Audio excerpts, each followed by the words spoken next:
ஆச்சி மசாலா. எந்த சமையலும் ருசி தேடும் ரகசியம். 20 ரூபாய்.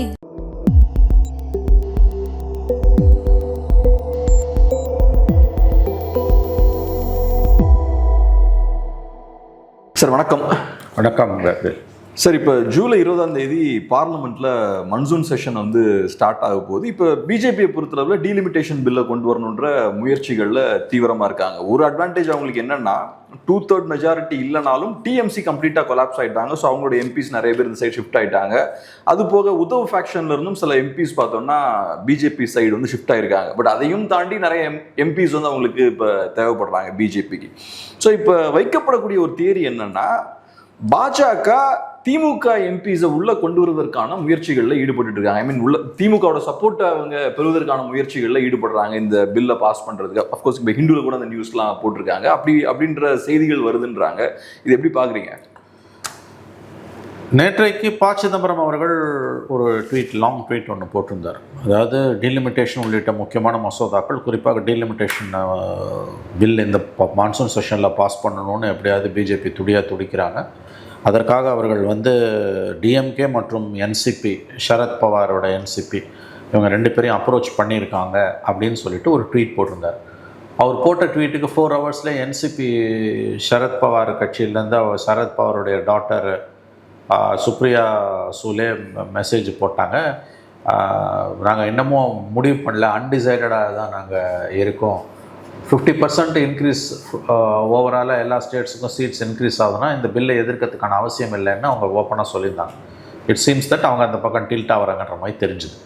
இன்ட்ரெஸ்டிங்லி டிஎம்கேலேருந்து சிதம்பரத்தோட இந்த ட்வீட்டுக்கு, அதாவது ஆக்சுவலாக சிதம்பரத்தோட ட்வீட் வந்து provoking DMK and NCP, especially DMK, அவங்கள வந்து கமிட் பண்ண வைக்கிறார். நாங்கள் டீலிமிட்டேஷனை ஏப்ரலில் வந்தப்போ எதிர்த்து ஓட்டு போட்டாங்க, அந்த ஸ்டாண்டில் தான் இருக்கோன்னு அவங்கள சொல்ல வைக்கிறாரு. பட் அவங்க they are keeping quiet. Number 1. Number 2, இப்போ நீங்கள் பார்த்தீங்கன்னா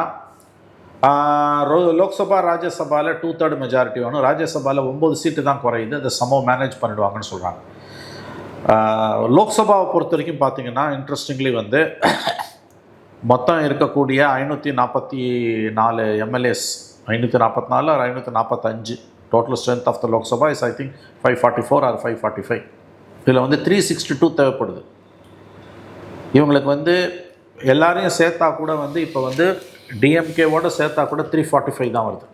அஸ்யூமிங் தட் டிஎம்கே ஜாயினிங் பில்லை வந்து சப்போர்ட் பண்ணுற முடிவை டிஎம்கே எடுத்தால் கூட லாஸ்ட் டைம் வந்து 293 தான் வந்தது யாருக்கு, இப்போ கவர்மெண்ட்டுக்கு. அதனால் 362 அச்சீவ் பண்ண முடியாமல் தோத்துட்டாங்க. இந்த தடவை வந்து திரிணாமுல் காங்கிரஸோட 20 வந்திருக்குது, சிவசேனாவோட 26, ஒய்எஸ்ஆர் காங்கிரஸ் 4 வருது, 30. இதெல்லாம் சேர்ந்ததுன்னா கூட வந்து அதோடு சேர்ந்து இவங்க வந்தாங்கன்னா யார், திமுக வந்ததுன்னா 345 வரைக்கும், அப் டு 345 வரைக்கும் போகலாம். பட் அப்பயும் மெஜாரிட்டி கிடைக்காது. 17 சீட்டு துண்டு விழுது. இந்த தடவை தோற்று போயிடும் தெரிஞ்சுன்னா அமித்ஷா கண்டிப்பாக டீலிமிட்டேஷன் பில்லை சத்தியமாக மூவ் பண்ண மாட்டார். 2வது தடவை மூஞ்சில் கறி அள்ளி பூசிக்க மாட்டாங்க. ஒரு ஆப்ஷன் என்னென்னா, தெர் ஆர் 2 ஆப்ஷன்ஸ். அது 2மே நடக்கணும் சைமல்டேனியஸாக. டிஎம்கே வந்து அப்ஸ்டைன் ஆகணும். டிஎம்கே அப்ஸ்டைன் ஆகுதுன்னா 544, இப்போ ஆக்சுவலாக நாட் 542, 544ல் 22 போச்சுன்னா 522 உங்களுக்கு. ஏன்னா சிட்டிங் மெம்பர்ஸில் 2/3, அவைலபிள் மெம்பர்ஸில் 522ல் வந்து உங்களுக்கு வந்து 2/3ன்றது வந்து ஐ திங்க் இந்த 345ன்றது 362ன்றது குறையுது உங்களுக்கு. ப்ளஸ் சமாஜ்வாதி பார்ட்டி அவங்க வந்து சப்போர்ட் பண்ணணும். ஒன்று அப்ஸ்டைன் பண்ணணும், இல்லை சப்போர்ட் பண்ணணும். அப்போ தான் வந்து டிஎம்கே அப்ஸ்டைன் ஆனாலுமே இது நிறைவேறும். இப்போ சமாஜ்வாதி பார்ட்டியோட ப்ராப்ளம் என்னென்னா, அவங்க டீலிமிட்டேஷனை எதிர்க்கிறாங்க. ஆனால் அங்கே ஒரு சிக்கல் அவங்களுக்கு என்ன வருதுன்னா, யூபி வந்து டீலிமிட்டேஷனில் 40 சீட்ஸ் கூட வரப்போகுது அவங்களுக்கு. இப்போ 80 சீட்ஸ் இருக்க யூபிக்கு வந்து டீலிமிட்டேஷனுக்கு வருது 120 சீட்ஸ் வருதுன்னா, இந்த பிப்ரவரியில் elections, general elections, assembly elections, அதை சமாஜ்வாதி பார்ட்டி தடுக்குது அப்படின்ற கேம்பெயினை பிஜேபி முன்னெடுக்கும்போது லோக்கல் கம்பல்ஷன்ஸில் சமாஜ்வாதி பார்ட்டி ஒன்று சப்போர்ட் பண்ணணும், இல்லை அப்ஸ்டைன் ஆகணும். டிஎம்கே அப்ஸ்டைன் ஆகி சமாஜ்வாதி பார்ட்டி சப்போர்ட் பண்ணாலோ இல்லை அவங்களே அப்ஸ்டைன் ஆனாலோ 2/3 மெஜாரிட்டியில் த்ரூ பண்ணிடுவாங்க. இந்த டேஞ்சர் இருக்குது. பட் இந்த டிசிஷனை நம்பர்ஸ் கேம் மட்டும் இல்லை, அப்ஸ்டைன் ஆனாலுமே டிஎம்கே வந்து they have to explain a lot to the people. ஏன்னு கேட்டிங்கன்னா டீலிமிட்டேஷனுக்கு எதிராக ரொம்ப 5 வருஷமாக குரல் கொடுத்தது திராவிட முன்னேற்ற கழகம் தான். இப்போ நீங்கள் வந்து அப்ஸ்டைன் ஆகுறதுன்றது ஆதரித்து ஓட்டு போடுறதுக்கு ஈக்குவல். நீங்கள் அப்ஸ்டைனே ஆக முடியாது, because it's a hot political ball உங்கள் கையில் இருக்கிறது. ஏன்னா உங்களோட மைனாரிட்டி ஓட் பேங்க் வந்து மொத்தமாக உங்கள்கிட்ட இந்த தடவை 59 சீட் வந்தது காரணமே to large extent Muslim votes. அது கம்ப்ளீட்டாக எரோட் ஆகிடும். ப்ளஸ் செக்குலர் ஓட்ஸும் போயிடும், நான் முஸ்லீம் ஹிந்துஸ் ஓட்ஸும் போயிடும். அப்ஸ்டைன் ஆகுறதுன்றது it's as good as supporting the bill. அவ்வளோ ஈஸி சாய்ஸ் கிடையாது டிஎம்கேக்கு. பட் டிஎம்கேவோட அவங்க பேசிக்கிட்டு இருக்காங்கன்றது தான் கண்டினியூஸாக national media is reporting it. சிதம்பரத்தோட ட்வீட்டுக்கு 36 ஹவர்ஸ் ஆகி எந்த விதமான ரிப்ளையுமே வந்து டிஎம்கே கிட்டேருந்து ரியாக்ஷனுமே டிஎம்கே கிட்டேருந்து வரல. ப்ளஸ் லோக்கல் கம்பல்ஷன்ஸ், இங்கே ஒரு ஹாஸ்டைல் ஸ்டேட் கவர்மெண்ட், இதை சமாளிக்கணும்னா சென்டரோட சப்போர்ட் வேணும்னு அவங்க நினைக்கிறாங்கன்னு தெர் இஸ் அ தியரி உங்களுக்கு. அப்படி பார்க்கும்போது வந்து த ball is in DMK's court. அவங்க அப்போஸ் பண்ண வேணாம், ஆதரித்து ஓட்டு போட வேணாம். அப்ஸ்டைன் பண்ணாலே நம்பர்ஸ் குறையும். எஸ்பியை மேனேஜ் பண்ணிட்டாங்க, ஐதர் அப்ஸ்டைனிங் ஆர் சப்போர்ட்டிங்னா தே வில் ஸ்கிராப் த்ரூன்றாங்க. பட் அதுக்கு டிஎம்கே அப்ஸ்டைன் ஆகிறதுக்கு கொடுக்கக்கூடிய விலை வந்து பெரிய அளவில் இருக்குது. It's as good as supporting BJP and அதுக்கான விலை பெரிய அளவில் இருக்கும். ஆனால் இப்போ எனக்கு புரியாத விஷயம் என்னன்னா சார், டிஎம்கே இப்போ ஒரு வேலையை பண்ணணும்னா அவங்களுக்கு ஏதாவது அதில் பொலிட்டிக்கலாக ஒரு லாபம் இருக்குல்ல, இதில் ஒன்றுமே இல்லையே. எதுக்கு அதை பண்ண? அதுதான் இப்போ கிட் ப்ரோக்கோ என்ன, டிஎம்கே அப்ஸ்டைன் ஆகிறாங்கன்னா பிஜேபிக்கு லாபம், டிஎம்கேக்கு என்ன லாபம்? ரைட். டிஎம்கேக்கு ஏதாவது ஆஃபர் பண்ணாமல் அவங்கள அப்ஸ்டைன் பண்ண வைக்க முடியாது அமித்ஷாவால். ரைட். அது என்னன்றதான் இங்கே ஒரு கவர்மெண்ட் இருக்குது. Maybe will protect you and there are IT cases against DMK ministers. அதெல்லாம் நாங்கள் ஃபாலோ பண்ண மாட்டோம். நாங்கள் வந்து வி ஒன்ட் டச் யூ, நாங்கள் டச் பண்ண மாட்டோம் உங்களை. அந்த ப்ராமிஸ் கொடுக்கலாம்ல. Not taking any action is also an action, is also an offer. ரெண்டு பேருக்குமே தேவைகள் இருக்குது. அவங்களுக்கு தேவைகள் நமக்கு ஓப்பனாக தெரியுது.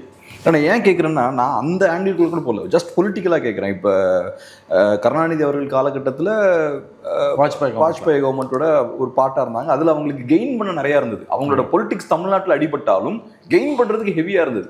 29ல் அதை பண்ணுறாங்கன்னா எனக்கு புரிஞ்சுக்க முடியுது. இன்னைக்கு அவங்களோட பொலிட்டிக்ஸை காணாமல் போயிடும். நீங்கள் சொன்ன மாதிரி இருக்கிற முஸ்லீம் ஓட்ஸும் போயிடும். அவங்களோட அந்த டிசிஷன் எடுத்தாங்கன்னா, அப்ஸ்டைன் ஆகிறதுன்ற டிசிஷன் எடுத்தாங்கன்னா it's as good as supporting. ரெண்டும் ஒன்று தான். they will be finished. அதாவது இந்த தோல்வி வந்து 5 வருஷத்துக்கானது, அடுத்த வருஷம் ஆட்சிக்கு வரலான்னு ஒரு நம்பிக்கை இருக்குல்ல, for ever they will be decimated. அந்த முடிவு அவங்களால எடுக்க முடியாது. ஸோ ஏதாவது மிடில் பாத் இருக்குதா? Can the BJP offer them a face saver with which they can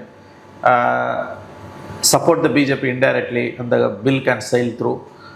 வாய்ப்பு குறைவுன்னு தான் தோணுது எனக்கும். நீங்கள் பார்த்தீங்கன்னா வந்து தட் ஒன் டிசிஷன் என்ன லாபம்னு பார்த்தீங்கன்னா, லாபத்தை விட நஷ்டம் பெரியனியலி இட் வில் பி டிசாஸ்டர். சரி, சென்ட்ரலில் பெரிய அவங்களுக்கு பதவியெல்லாம் கிடைக்குதுன்னா இப்போ சென்ட்ரல் கவர்மெண்ட் ஒன்றுமே இல்லை. சென்ட்ரல் கவர்மெண்ட்டில் டிஎம்கேக்கு ஷேர் வருது, 4 மந்திரி கிடைக்கும். இப்போ அது டிஎம்கே நம்பி அவங்க இல்லை, அவங்க டிஎம்சி இருக்காங்க. அவங்களுக்கு வந்து already the government is safe. Right. TMC இவங்க எல்லாம் உள்ளே வந்துட்டாங்க. திமுக வந்து மந்திரி பதவி கொடுக்கணும்னு அவசியமே அவங்களுக்கு கிடையாது. What BJP can offer to DMK retaliation in return for the சப்போர்ட்டுன்னு கேட்டிங்கன்னா அதுக்கு பதில் இல்லை. But there are some talks. பிரச்சனை ஏதோ ஓடிக்கிட்டு இருக்குன்னு தான் சொல்கிறாங்க. இட்ஸ் அ ஹாட் பால் தான். அதாவது ஒருவேளை அந்த முடிவை அவர் எடுப்பாரே ஆனால் ஸ்டாலின் அவர்கள், I think that will be the definite. எனக்கு என்னமோ இப்போ இதில் வந்து ஒரே ஒரு சிக்கல் தான் டிஎம்கேவுக்கு இருக்குன்னு நினைக்கிறேன். இப்போ இந்தியா அலைன்ஸ்லேருந்து வெளியே வராங்க டிஎம்கே. அதுக்கான முக்கியமான காரணம் என்னன்னா, காங்கிரஸை பனிஷ் பண்ணணும். காங்கிரஸ் பார்ட்டிக்கு எங்க முதல்ல குத்திட்டாங்க, காங்கிரஸ் பார்ட்டியை பனிஷ் பண்ணணும்னு வெளில வராங்க. இப்போ டீலிமிட்டேஷனுக்கு எதிராக ஓட் போட்டால் அது காங்கிரஸுக்கு ஃபேவராக போயிடும். ஆமாம், இந்தியா அலைன்ஸுக்கு ஃபேவராக போயிடும். அதுதான் அவங்களோட முக்கியமான கன்சர்னாக இருக்கும்னு நினைக்கிறேன். ஆமாம், காங்கிரஸ் காங்கிரஸ் கெயின் ஆகுறதுன்றதை விட DMK will be further and further decimated. Correct. ஒரே பாலிசி இந்த 5 வருஷமா இந்தியாவில் எந்த முதலமைச்சரும் செய்யாத ஒரு காரியத்தை ஸ்டாலின் செஞ்சார். டீலிமிட்டேஷன் பில்லை கொளுத்தினார். இந்த விஷுவல்ஸ் பார்த்துருப்பீங்க நீங்கள். இப்போ என்ன மாற்றம் வந்துடுச்சு நீங்கள் சப்போர்ட் பண்ணுறதுக்கு? சரி, அந்த ஸ்டாண்டு கூட ஓகே. பாலிட்டிக்ஸில் வந்து no permanent enemies or friends. அதை விட முக்கியமானது என்னென்னா, உங்கள் ஓட் பேங்க் இங்கே already when you are losing ஒரு ஓட் பேங்க், நீங்கள் ப்ரோ பிஜேபி லைன் எடுத்து டீலிமிட்டேஷன் எவ்வளோ கெட்டதுன்னு நீங்கள் தான் எல்லார் மனசுலையும் பதிய வச்சிங்க. இப்போ அதை சப்போர்ட் பண்ணுறீங்கன்னா இப்போ இருக்க உங்கள் ஓட் பேங்க் வந்து கம்ப்ளீட் கொலாப்ஸ் ஆகிடும். ஃபர்தர் ஓட் பேங்க் வராது உங்களுக்கு. அதாவது அதை விட நத்திங் ஹராக்கரி பொலிட்டிக்கல் சூசைட். சரி இது அத்தனையும் வாங்கிட்டு இன்னும் 3 வருஷம் மத்தியில் 2 மந்திரியாக இருக்கலாம்னா அதுக்கு வாய்ப்பும் குறை. அப்படியே போய் என்டிஏவில் சேர்ந்துடணும். ஒருவேளை அதுக்கு வாய்ப்பு இருக்கோ என்னமோ, அதை பிளான் பண்ணுறாங்களோ என்னமோ. இன் ரிட்டர்ன் ஃபார் தட் எங்களுக்கு மந்திரி பதவி வேணும், 3 வருஷம் நாங்கள் இங்கே விஜயை சமாளிக்கணும்னா எங்களுக்கு சென்ட்ரலில் பவர் வேணும். டிசிஷன் எடுக்கலாம். கடந்த காலங்களில் அப்படி தான் எடுத்தாங்க. எடுக்க மாட்டாங்களா நீங்கள் சொல்ல முடியாது. ஒரு ஹாட் ப்ரைஸ் இல்லாமல் இந்த டிசிஷன் எடுக்க மாட்டாங்க. இப்போ இன்னொரு கேள்வி சார், இப்போ டீலிமிட்டேஷன் நம்ம சொல்லும்போது 2 விதமான டீலிமிட்டேஷன் இருக்கு. ஒன்று ப்ரோரேட்டா பேஸ்டு, நீங்கள் சொன்ன மாதிரி 50% எல்லாத்துக்கும் இன்க்ரீஸ் பண்ணுறது. 80 சீட்ஸ் இப்போ யூபிக்கு இருக்குன்னா 120 நமக்கு வந்து 60 கொடுக்குறேன்றாங்க, 39 59 ஆக்கிடுறாங்க. ஆமாம். அடுத்தது இன்னொரு ஆப்ஷன் என்னன்னா சென்சஸ் டேட்டா வச்சு பண்ணக்கூடிய விஷயம். சென்சஸ் டேட்டா வச்சு பண்ணால் நம்ம கண்டிப்பாக பாதிக்கப்படுவோம். ப்ரோரேட்டா பேசிஸ்ல போனால் நமக்கு ஒன்றும் பாதிப்பு கிடையாது. மேபி ப்ரோரேட்டா பேசிஸ்ல போனால் தமிழ்நாடு சப்போர்ட் பண்ணலாம், அது ஒன்றும் பெரிய பாதிப்பு இல்லையே. சுப்ரியா சூலே அதான் சொல்றாங்க, ப்ரோரேட்டா வைஸ் பண்ணா ஒன்றும் பிரச்சனை இல்லைங்க. அதில் இருக்க ஒரு சிக்கல் பார்க்கணுங்க. இப்போ உங்களுக்கு வந்து 39, தமிழ்நாட்டுக்கு வந்து 20னா 59, அவனுக்கு வந்து 80லேருந்து 40ன்னா 120. ஆமாம் சார் கொடுக்குது. ஆனால் ஓவரால் அதிகமாக பாயிண்ட் ஆஃப் டைம் யூபிலலாம் நீங்கள் இன்க்ரீஸ் பண்ணி தாங்க ஆகணும். ஒரு எம்பி சீட்டில் 25 லட்சம் 28 லட்சம்லாம் இருக்கான் சில கண்ட்ரிஸோட பாப்புலேஷன். இன்றைக்கி யூபி பாப்புலேஷன் வந்து equal to France, Germany and UK. இந்த 3 யூரோப்பியன் கண்ட்ரிஸோட பாப்புலேஷன் தான் யூபியோட பாப்புலேஷன். நாங்கள் 1971 சென்சஸை வச்சு 80 சீட் ஆக்சுவலாக 130 சீட்டுக்கு மேலே போகணுங்க. அதான் ப்ரோரேட்டா வைஸ் பண்ணாங்கன்னா நம்ம ஒரு இழப்புமே கிடையாது சார். ப்ரோரேட்டா வைஸ் பண்ணால் எல்லாருக்குமே ப்ரொபோஷனலாக பர்சன்டேஜ் வைஸ் ஈக்குவலாக தான் இன்க்ரீஸ் பண்ணுறாங்க. அதான் அவன் சொல்கிறான். அது தெளிவில்லை அதில். At some point of time நீங்கள் டீலிமிட்டேஷனை பண்ணி தான் ஆகணும். You cannot perpetually avoid it. ஆனால் இப்போ ப்ரோரேட்டா பேசிஸில் அவங்க பண்ணாலும் நம்ம டீலிமிட்டேஷன் சப்போர்ட் பண்ணால் அது வந்து என்ன சொல்கிறது, இன் டர்ம்ஸ் ஆஃப் நரேட்டிவ் அது டிசாஸ்டராக தான் இருக்கும் நினைக்கிறேன். இன் டர்ம்ஸ் ஆஃப் நரேட்டிவ் டிஎம்கேக்கு அதை ஹேண்டில் பண்ண முடியாது. நான் அவங்க ஆங்கிள்லேருந்து சொல்கிறேன். ஏன்னா அவங்க அந்த தி ப்ராப்ளம் வித் டிஎம்கே என்ன, இன்னைக்கு they become prisoner of their own positions. 5 வருஷமாக ஆன்டி பிஜேபி வந்து கலைஞர் இருந்தால் அந்த அளவுக்கு போயிருக்க மாட்டார். Extreme anti BJP which was not needed at all. தினம் இம்சை, தினம் டீலிமிட்டேஷன், தினம் அது பேர் என்ன புதிய கல்விக் கொள்கைக்கு எதிராக, அப்புறம் வந்து ஓபிசி மாநாடு, அது இதுன்னு போட்டு அடின்னு அடிச்சு இன்றைக்கி வந்து ஒரு யூட்டர்ன் எடுக்கிறதுக்கு கஷ்டமாக இருக்குது. Because you travel too far. ரொம்ப தூரம் போயிட்டீங்க நீங்கள். இந்த அளவுக்கு ஆன்டி பிஜேபி தேவையே இல்லை. Because you are running a state party. குறைஞ்சபட்சம் நாளைக்கு பிஜேபியோட சேர்றதுக்கான ஒரு நெருக்கடி உங்களுக்கு வரலான்ற அந்த புரிதல் இல்லை. கலைஞருக்கு அது இருந்தது. எக்ஸ்ட்ரீமாக அவர் போகல. நீங்கள் எக்ஸ்ட்ரீமாக போனீங்க. அதோட விளைவு டீலிமிட்டேஷன் பில்லை கொளுத்துனீங்க போன வருஷம். இந்த வருஷம் ஆதரித்து எப்படி ஓட்டு போடுவீங்க? போட்டிங்கன்னா நீங்கள் பில்டப் பண்ண நெரேட்டிவே உங்களுக்கு எதிராக திரும்பும். இப்போ இன்னொரு கேள்வி என்னன்னா, காங்கிரஸ் பார்ட்டி ஒரு வகையில் பெரிய தப்பு பண்ணிட்டாங்களோ அப்படின்ற ஒரு கேள்வியும் இருக்கு. ஏன்னா இப்போ இந்த மாதிரியான இஷ்யூ வரும்போது காங்கிரஸ் பார்ட்டி இன்னைக்கு திமுகவோட சுமூகமான ஒரு ரிலேஷன்ஷிப்ல இருந்திருந்தாங்கன்னா திமுக ஸ்ட்ராங்கான ஒரு பார்ட்னராக இருந்திருப்பாங்க. திமுகவோட சப்போர்ட் கிடைக்குமா கிடைக்காதான்றதை தாண்டி நேஷனல் லெவலில் திமுக ஒரு முக்கியமான ரோல் பிளே பண்ணியிருப்பாங்க. மற்ற ஸ்டேட்ஸை ஒருங்கிணைக்கிறதுல முக்கியமான ரோல் பிளே பண்ணியிருப்பாங்க. லோக்கல் லெவலில் ஸ்டேட் லெவல் எலெக்ஷன்ஸுக்காக நேஷனல் லெவலில் ஒரு பெரிய முக்கியமான பார்ட்னரை இழந்துட்டாங்களா? அது உண்மைதான். ஆனால் இங்கே பவர் கையில் வரும்போது we are seeing light the end of டனல்ன்றார் அபிஷேக் சிங்வி. 59 வருஷம் பொறுத்து பவர் கிடைக்குது, நாங்கள் எப்படி விட்டுட்டு போக முடியும்? இன்றைக்கி டிஎம்கே உள்ளே வரணும்னு காங்கிரஸ் விரும்புது.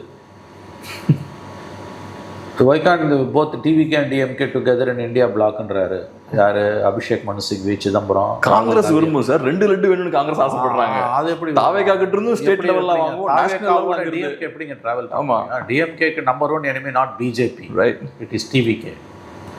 பிஜேபியோட திமுகவோட நம்பர் 1 எதிரி மோடி கிடையாது, விஜய். ஏன்னா அவங்க பவர் போயிடுச்சு. ரைட், ஸ்டேட் பார்ட்டி இது, மாநில கட்சி. தமிழ்நாட்டு வெளியில் ஒன்றும் கிடையாது. எப்படி அவங்க மன்னிப்பாங்க, மறப்பாங்க? அது நீ திமுக ஆதரவில் ஸ்டாலின் சிஎம் ஆவார்னு ஓட்டு கேட்டு ஜெயிச்சுட்டு ஒரே நாளில் அங்கே ஓடி போனீங்க. அதுவும் துரோகம் தான். அதில் என்ன சந்தேகம்? இது எப்படி தப்பு பண்ணிட்டாங்கன்னு பார்க்குறீங்களா? இல்லை தப்பு இல்லை, தப்பு ரேட்டுன்னு எதுவும் கிடையாது. அவங்களுக்கு இனிமேல் எந்த காலத்தில் வந்து மந்திரி பதவி கிடைக்க போகுது? இது வந்து பவரை திமுக ஷேர் பண்ணியிருந்தேன்னா இவங்க யாருமே ஓடி இருக்க மாட்டாங்க. திமுக பண்ண பெரிய தவறு. அப்புறம் 2வது இது எலெக்ஷன் கேம்ப் இது, அப்போ சீட் ஷேரிங், அப்போ ரேங்கிங் தான் நடந்தது. எவ்வளோ ஹியூமிலியேட் பண்ண முடியுமோ அலையன்ஸ் பார்ட்னர்ஸை ஹியூமிலியேட் பண்ணாங்க. அதோட விளைவை இன்றைக்கி அனுபவிக்கிறாங்க. பட் பாலிடிக்ஸில் வந்து ரொம்ப சகஜம். இது வந்து இப்போ நேஷ்னல் லெவலில் திமுகவை மறுபடியும் உள்ளே கொண்டு வர முடியுமான்னு தவிக்குது காங்கிரஸ். ராகுல் காந்தி, அபிஷேக் மனு சிங்வி, சிதம்பரம் எல்லாம் அதான் பேசுகிறாங்க. ஏன்னா வேறு அவங்களுக்கு டிவிக்கு நம்பி எப்படி ட்ராவல் பண்ணுறதுன்னு தெரியல. 32 MPs இருக்காங்க அவங்கக்கிட்ட. If DMK wants they can fail out Modi. இப்போ சர்ப்ரைசிங்லி விஜய் அவர்களும் ரீசெண்டாக கரூரில் பேசும்போது நேஷனல் இஷ்யூ ஒன்னே ஒன்று தான் டச் பண்ணுறாரு, டீலிமிட்டேஷன். அது ஒன் லைன் அது. ஆமாம், அது ரொம்ப கவனமாக இருக்காரு. ரொம்ப அட்டாக்லாம் பண்ணாமல் ஜஸ்ட் உள்ளே ஷார்ட்டாக டச் தமிழ்நாடு டீலிமிட்டேஷனை ஆதரிக்காது, ஆனால் யார் என்று யாருடன் போய் நெருங்கி கொண்டிருக்கிறார்கள் அப்படின்றாரு. இன்னவே அது டிஎம்கே மேலே போடுற அழுத்தமா? ஏன்னா விஜய் அவர்களுக்கு ஒரு பிரச்சனையும் இல்லை, எம்பிஸே இல்லை, ஒன்றுமே கிடையாது அவங்களுக்கு. ஸோ அதனால ஏங்க விஜயோட பாலிடிக்ஸை பார்க்கும்போது பார்லிமெண்ட் எலெக்ஷனே அவங்க பாய்காட் பண்ணால் கூட ஆச்சரியம் இல்லை. எங்களுக்கு லோக்கல் பாலிடிக்ஸ் போதும், நாங்கள் ஸ்டேட்லேயே இருந்துக்கிறோம், லோக்கல் பாடிஸ் அண்ட் அசம்பிளிஸ் போதும், பார்லிமெண்ட் வேணான்ற முடிவு கூட எடுத்த ஆச்சரியம் இல்லை. எடுப்பாரும் சொல்ல எடுத்த ஆச்சரியம் இல்லை. இப்போ டிஎம்கேக்கு ஸ்டேக்ஸ் அதிகம். கரூர் ஸ்பீச்சில் பார்த்தீங்கன்னா வந்து ரொம்ப அப்படியே பட்டும் படாமல் திமுக பிஜேபியோட நெருங்குதுன்றத அப்படியே நிச்சயமாக சொல்லிட்டு அடுத்த லைன் வந்து டீலிமிட்டேஷன் தமிழ்நாடு ஏற்றுக்கொள்ளாது, ஒரே லைன், அவ்வளோதான். ஆனால் இப்போ அவர் அந்த ஸ்டாண்ட் எடுத்துட்டாலே டிஎம்கே எடுக்கணும்ல, எடுத்தாகணும். டீலிமிட்டேஷனை விஜய் எதிர்க்கிறாருன்னா திமுக எப்படி ஆதரிக்கும், என்ன பண்ணுறாங்கன்னு கேட்பாங்கல்ல. ஆமாம், திமுக நாங்கள் எதிர்க்கவும் இல்லை ஆதரிக்கவும் இல்லைன்னா அதுவும் ஆதரிக்கிறதுக்கு equal. Right. See you don't have the luxury of taking a neutral stand. அப்ஸ்டைன்லாம் ஆக முடியாது. லோக்சபாலையும் ராஜ்யசபாலையும் பில் வரும்போது எதிர்த்து ஓட்டு போடணும். 22 எம்பிஸ் லோக்சபாலையும் 10 எம்பிஸ் ராஜ்யசபாலையும் எதிர்த்து போட்ட குத்தணும். அப்போ தான் வந்து உங்களோட பரிசுத்த தன்மை இங்கே நிரூபிக்கப்படும். இல்லைன்னா நீங்கள் வந்து கண்டிப்பாக வந்து அப்போசிஷன் எஸ்பெஷலி விஜய் வந்து இவங்க பிஜேபியோட போயிட்டாங்கன்ற நரேட்டிவ் பில்டு பண்ணுவாங்க. உங்களோட ஒரே ஓட் பேங்க் நீங்கள் ஆன்டி பிஜேபி, அதையும் விட்டுட்டு எங்கே நிற்பீங்க? ஆன்டி டிஎம்கேன்ற ஒரே ஓட் பேங்கை கைவிட்டதால தான் அதிமுக இன்றைக்கி சரிஞ்சு சின்ன பின்னமாயின்னு இருக்குது. டிஎம்கேவோட ஒரே ஓட் பேங்க் ஆன்டி டிஎம்கே, அது இன்றைக்கி அண்டர் சீஜ், சந்தேகம் வந்துடுச்சு. அதை கைவிட்டுட்டிங்கன்னா கதை முடிஞ்சுது. 200 சீட் அடிப்பார் விஜய். சரி, இப்போ இந்தியா அலைன்ஸில் கூடிய மற்ற கட்சிகள், அதாவது காங்கிரஸ் பார்ட்டியை தவிர்த்து மற்ற கட்சிகள் இங்கே இருக்கக்கூடிய இந்த சினாரியோவை எப்படி பார்க்குறாங்க? ஏன்னா இப்போ இந்தியா அலைன்ஸ் வீக்காக இருக்குது, டிஎம்சி கம்ப்ளீட்டாக இல்லாமல் போயிட்டாங்க. இது இப்போ சரத்பவார் டிதரிங், சிவசேனா வீக்காக இருக்காங்க, என்சிபி. ஆமாம், ஸ்டாலின் என்ன பண்ண போறாருன்னு தெரியல. ஸ்டாலின் இல்லை. ஸோ அப்படி இருக்கும்போது ஏற்கனவே நேச்சுரலாக நிறைய ப்ராப்ளம்ஸ் இருக்கு. சிவசேனாவுக்கு பிரச்சனை இருக்கு, என்சிபிக்கு பிரச்சனை இருக்கு, அப்புறம் டிஎம்சிக்கு பிரச்சனை இருக்கு. இது போக காங்கிரஸ் பார்ட்டியோட அரசியலால திமுக வெளியே போயிருக்காங்க. இது நேச்சுரல் ப்ராப்ளம் இல்லை, problem created by Congress party.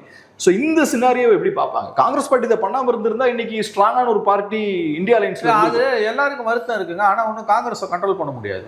சிபிஎம்முக்கு அதே வருத்தம் இருக்குது. கேரளாவில் வந்து பவரை இழந்திருக்காங்க, என்ன பண்ண முடியும்? இங்கே வந்து பவர் என் கைக்கு வருதுங்க. பவர் கைக்கு வரும்போது நான் விட்டுட்டு போக மாட்டேன்றாங்க. நேஷனல் சினாரியோக்கோசரம் இனிமேல் நான் விட்டுட்டு போக மாட்டேன்றாங்க. காங்கிரஸ் மேலே ஒரு வருத்தம் இருக்குது. அதாவது ஜூன் 8ஆம் தேதி நடந்த first India bloc after election 24 election கூட நடந்த மீட்டிங்கில் இப்போ கடுமையான விமர்சனங்கள் வந்திருக்கு. காங்கிரஸ் வந்து ஒவ்வொரு ஸ்டேட்லேயுமே வந்து இந்தியா பிளாக்கு எதிராக போகிறாங்கன்னு. But nothing shakes Congress. அவங்கள பொறுத்த வரைக்கும் பவர் வேணும் அவங்களுக்கு. எனக்கு 59 வருஷம் பொறுத்து 2 மந்திரி கொடுக்குறாரு, வேணாம் கசகுதா, அப்படி தான் பார்ப்பாங்க. அது பெங்கால் இதை பொறுத்த, கேரளாவை பொறுத்த வரைக்கும் பவர் ஸ்டேட் கவர்மெண்ட்டே கையில் வருதுங்க. அங்கே என்ன சிபிஎம் விட்டு கொடுத்துட்டு இருக்குமா காங்கிரஸ்? இப்போ காங்கிரஸ் வளருதுன்னா இந்தியா அலைன்ஸுக்கு பாதிப்பு சந்தேகமே இல்லை. இது ரொம்ப டைசி சிச்சுவேஷன் தான். பெரிய ஒரு கான்ட்ரடிக்ஷன் தான். காங்கிரஸ் வளர வர ரீஜனல் பார்ட்டிஸ் டவுன் ஆகுது. ரீஜனல் பார்ட்டிஸ் டவுன் ஆகும்போது இந்தியா பிளாக் டிம் ஆகுது. ஒரு கான்ஃப்ளிக்ட் ஆஃப் இன்ட்ரெஸ்ட் தான். இப்போதைக்கு அது இது ஒன்றும் தீர்வே கிடையாது. காங்கிரஸ் வளருதுன்னா at the cost of regional parties in the several states. Congress is கெய்னிங்னா it's at the cost of regional parties. Regional parties வளர்ந்தப்பையும் at the cost of Congress தான். எஸ், அதனால் இதுதான் win win situation for Modi, win win situation for BJP. எதுக்கு இதை நான் கேட்குறேன்னா, இப்போ சில மாதங்களுக்கு முன்னாடி இந்த ஒரு பேச்சும் வந்தது. காங்கிரஸை தவிர்த்து காங்கிரஸ் இல்லாத ஒரு தேர்ட் ஆல்டர்னேட்டிவ்கான முயற்சிகளும் போயிட்டு அது இனிமேல் கிடையாது. இன்ஃபேக்ட் திமுக அதுக்கு முயற்சி பண்ண வாய்ப்பே கிடையாது அது. ஏன்னா அதெல்லாம் அந்த காலத்தில் விபிசி அந்த காலத்தெல்லாம் தேவைப்படாத அதெல்லாம் இனிமேல் கிடையாது. இனிமேல் காங்கிரஸ் இல்லாமல் நீ எதுவுமே பண்ண முடியாது. ஒவ்வொரு ஸ்டேட்லையுமே வந்து காங்கிரஸ் வந்து இது பண்ணாலுமே வந்து கொடசல் கொடுத்தாலுமே வித்தவுட் காங்கிரஸ் நேஷனல் ஆல்டர்னேட்டிவ் உங்களுக்கு கிடையாது. காஷ்மீர்லேருந்து கன்னியாகுமரி வரைக்கும் நேஷனல் பிரசன்ஸ் ஒரே party Congress. 23% votes, 99 seats. Regional parties யாருக்குமே அதிகபட்சம் இவருக்கு 37 சீட்டு தான் சமாஜ்வாதி பார்ட்டிக்கு. So no regional party can challenge the national hegemony of Congress. அது காங்கிரஸோட அட்வான்டேஜ். டிஎம்கே வெளியில் போனது ஒரு பெரிய டிசாஸ்டர் இந்தியா பிளாக்குக்கு. ஏன்னா 10 வருஷமாக கூட இருந்தாங்க, 2 எலெக்ஷன் ஜெயிச்சு கொடுத்தாங்க. அது ஒன்றும் பண்ண முடியாது உங்களுக்கு. ஏன்னா காங்கிரஸோட ஆங்கிள்லேருந்து பார்க்கும்போது அவங்க விஜய் கிட்ட தான் போய் நிற்பாங்க. இது ரொம்ப காம்ப்ளிகேட்டடான ஒரு இஷ்யூ. காங்கிரஸ் வளருதுன்னா at the cost of regional parties தான். பட் காங்கிரஸ் வளராமலும் இருக்காது. அது பல இடங்களில் வந்து அவங்க தேர் கெய்னிங். அவ்வளோ ஈஸியாக நீங்கள் காங்கிரஸை டிஸ்மேண்டில் பண்ணிட முடியாது, டிஸ்கவுண்ட் பண்ணிட முடியாது. சரி, நேஷ்னல் லெவலில் பிஜேபியை ரீப்ளேஸ் பண்ணணும்னா அது காங்கிரஸ் மட்டும்தான் பண்ண முடியும் with help of regional parties. But regional பார்ட்டிஸோட இவ்வளோ ப்ராப்ளம் இருக்கும்போது it's going to be BJP's hegemony தான், அதில் எந்த சந்தேகமும் கிடையாது. சார், கடைசியாக ஒரே ஒரு கேள்வி. இப்போ யூஸ்வலாக இந்த மாதிரியான இஷ்யூஸ் வரும்போது டிஎம்கே தமிழ்நாட்டில் ரொம்ப ப்ரொஆக்டிவாக இருப்பாங்க, டீலிமிட்டேஷன் இஷ்யூவை ஸ்ட்ராங்காக கையில் எடுப்பாங்க, அதை ஒரு ஒரு டிஸ்கஷனாக தமிழ்நாடு முழுக்க அதை மாற்றுவாங்க. இந்த தடவை அவங்க ஏன் குவைட்டாக இருக்காங்கன்னு எனக்கு புரிஞ்சுக்க முடியுது, ஏன்னா அவங்களுக்கு சிக்கல் இருக்குது ஸ்டாண்ட் எடுக்கிறதுல. ஆனால் ஏன் காங்கிரஸ் இடதுசாரிகள்லாம் பெருசாக இந்த இஷ்யூவை தமிழ் வரும்? அடுத்த வாரம் வரும். நெக்ஸ்ட் வீக் ஜூலை மண்டே அன்னைக்கு தான் பில்லு வருது. இல்லை இப்போ இல்லை இப்போ அஃபிஷியலாக இந்த செஷனில் டீலிமிட்டேஷன் பில்லை மோடி கவர்மெண்ட் கொண்டு வருமானே இன்னும் கன்ஃபார்ம் ஆகல. நம்பர்ஸ் இல்லைன்னா அமித்ஷா கண்டிப்பாக மூவ் பண்ண மாட்டார். ஏப்ரலில் மூக்கறுப்பட்டாங்க, அந்த மாதிரி இந்த தடவை பண்ண மாட்டாங்க. They are working out something. அது இன்னும் வந்து ஒரு ஷேப்புக்கு வரல. அதுக்கு தான் நான் சொல்கிறேன் உங்களுக்கு, டிஎம்கே அப்ஸ்டைன் ஆகணும். அப்ஸ்டைன் ஆகும்போது 2/3 மெஜாரிட்டிக்கான நம்பர்ஸ் குறையும். அந்த நம்பர்ஸையும் எப்போ அச்சீவ் பண்ண முடியும்னா எஸ்பி வந்து அப்ஸ்டைன் ஆகணும் அல்லது சப்போர்ட் பண்ணணும். அது நடந்ததுன்னா டிஎம்கே அப்ஸ்டைன் பண்ணுறதோட மட்டும் இல்லை, எஸ்பி சப்போர்ட் பண்ணணும் ஆர் அப்ஸ்டைன் பண்ணணும். இது ரெண்டையும் என்ஷூர் பண்ணாங்க. 2 பேர்ட்டையும் பேசிகிட்டு இருக்காங்க, ரொம்ப கண்டினியூஸாக பேசுகிறாங்க. இது ரெண்டுமே நடந்ததுன்னா கண்டிப்பாக பில்லை கொண்டு வந்துடுவாங்க. சரி, இந்த பில்லை கொண்டு வராங்கன்னு தெரிஞ்சதுன்னா தமிழ்நாட்டில் வந்து கண்டிப்பாக லெஃப்டோ காங்கிரஸ் ஏன் விசிகா இவங்க டிவிக்கே எல்லோரும் ஒன்று சேர்ந்துருவாங்க. டிஎம்கே அப்போ எக்ஸ்போஸ் ஆகும். அக்ரஸிவாக டிஎம்கே அந்த பில்லை ஒருவேளை இந்த தடவை கொண்டு வராங்கன்னா பார்லிமெண்ட்டுக்கு உள்ளேயும் வெளியிலையும் அப்போஸ் பண்ணாங்கன்னா மட்டும்தான் அவங்க ஓட் பேங்கை அவங்க காப்பாற்ற முடியும். ஒருவேளை அவங்க டொசைலாக இருந்துட்டாங்க, அப்ஸ்டைன் ஆகிட்டாங்க, பில்லை வந்து அமித்ஷா கொண்டு வந்த பிறகு இன்கேஸ் அவர் கொண்டு வந்தார்னா டிஎம்கே வந்து அப்ஸ்டைன் ஆகிறாங்க, டொசைல் ஆகிறாங்கன்னா for ever they are finished. Mark my words, that will be the end of the road. ஆனால் டிஎம்கேவை பொறுத்தளவில் டீலிமிட்டேஷன் பில்லுக்கு எதிராக போகிறதுக்கான வாய்ப்பு இருக்குன்னு நம்ம ஏன் ப்ரெசியூம் பண்ணிக்கணும்? ஏன்னா அவங்களோட இழக்கிறதுக்கு எதுவும் இல்லையே. நேரடியாக போக வேணாங்க, அப்ஸ்டைன் பண்ணி காப்பாற்றுறானா? இல்லை, அப்ஸ்டைன் பண்ணணும் அவசியம் இல்லை, எதிர்த்தாலே போதும். எதிர்த்தா என்ன பிரச்சனை? எதிர்த்தா ஒரு பிரச்சனையும் இல்லை, ஒரு பிரச்சனையும் இல்லை. அப்புறம் எதுக்கு நம்ம சைலண்டாக இருக்காங்க? அது அங்கே தான் திமுக எதிர்க்கிறதுல அவங்களுக்கு இருக்கக்கூடிய ஒரே பிரச்சனை என்னன்னா, அது மறைமுகமாக இந்தியா அலையன்ஸுக்கும் காங்கிரஸுக்கும் லாபமாக அமையும். ஆனால் இங்கே ஓட் பேங்கை காப்பாற்றிக்கலாம். ஆமாம். ஆனால் இவங்க கிட்ப்ரோக்காவாக சில இதெல்லாம் கேட்குறாங்க இல்லையா? இப்போ பிஜேபி கவர்மெண்ட் வந்து இன்றைக்கி இந்த நம்பர்ஸை இவங்க திமுக கிட்ட கேட்கும்பொழுது சிலது ஆஃபர் பண்ணுறாங்க இவங்களுக்கு. அதெல்லாம் பண்ண மாட்டாங்க. ஒன்று. ரெண்டாவது, நாளைக்கு விஜய் கவர்மெண்ட் இவங்களுக்கு இம்சை கொடுக்கும்போது சென்டர் ஓன் ஷீல்டிடும். நீ எனக்கு 22 எம்பிஸை சப்போர்ட் பண்ணுன்னு கேட்குறது கேரட் அண்ட் ஸ்டிக் பாலிசியை வச்சு தான். கரெக்ட் அண்ட் ஸ்ட்ரிக்ட் பாலிசினா உங்களுக்கு தெரியும். நீ செஞ்சினா சிலதெல்லாம் உனக்கு கிடைக்கும், செய்யலைன்னா எதுவுமே கிடைக்காதுன்னு இல்லை, நெகட்டிவ் கான்சிக்வன்சஸும் நீ ஃபேஸ் பண்ணணும். That's call carat and strict policy. அந்த டேஞ்சர் அதுதான். இப்போ வந்து ஒன்றுமே நம்மளை பண்ணாது அப்படின்னா அவங்க ஏற்றுருவாங்க. நீங்கள் 5 வருஷம் என்னென்னமோ பண்ணி வச்சுருக்கீங்க. ஸ்டிக் எவ்வளோ பவர்ஃபுல்லாக இருக்குன்றதை பொறுத்து தான். அதை தான் நான் சொல்ல வரேன். Carat and stick policy. அந்த அமித்ஷா பேசுகிறாருன்னா 22 எம்பிஸ் ஆதரவு வேணும், பார்லிமெண்ட் ராஜ்யசபாவில் 10 அதுவும் வேணும். 32 எம்பிஸ் ஆதரவு அமித்ஷா கேட்குறாருன்னா you will offer you an olive branch and you will offer you a stick also, carrot and stick. The choice is yours. நீ வந்து அந்த ஆஃபரை எடுத்துக்காதது மூலமாக அப்படியே விட்டுருவாங்க உங்களெல்லாம் எதிர்பார்க்காதீங்க. For which you will have to pay a price. ரொம்ப நன்றி சார், அருமையான பேட்டிக்கு ரொம்ப நன்றி.